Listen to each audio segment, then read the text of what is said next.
একই সঙ্গে কথা বলেছে যে আমার স্বপ্ন ছিল যে সে পড়াশোনা শেষ করে ইঞ্জিনিয়ার হবে, আমার পরিবারের চেহারা বদলে যাবে।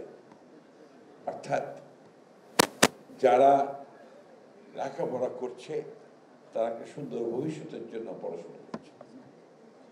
আজকে হাসিনা এই ফ্যাসিজম দিয়ে গোটা বাংলাদেশের মানুষকে যেভাবে তাদের সমস্ত আশা আকাঙ্ক্ষা চূর্ণ করে দিয়েছে, ঠিক একইভাবে আমার মা বড়দের আশা আকাঙ্ক্ষাকেও সম্পূর্ণভাবে চূর্ণ করে দিয়েছে।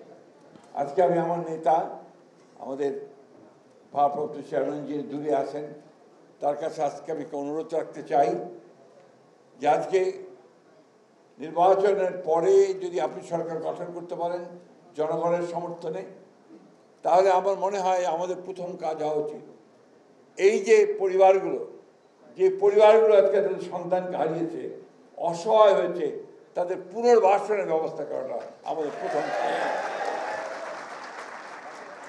সেই সঙ্গে আমি আরেকটা প্রস্তাব রাখতে চাই।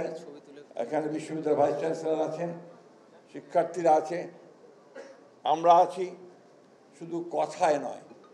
আসুন আমরা এদের জন্য, এই পরিবারগুলোর জন্য একটা ফান্ড তৈরি করি, যে ফান্ডের মধ্যে দিয়ে আমরা তাদেরকে সহযোগিতা করতে পারি।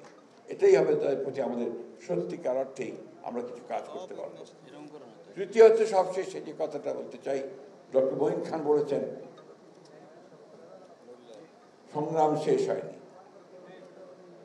সামনে গণতন্ত্রের যে সংকট দেখা যাচ্ছে, সেই সংকট থেকে উত্তরণ করতে হলে আমাদেরকে অনেক সজাগ সতর্ক থাকতে হবে।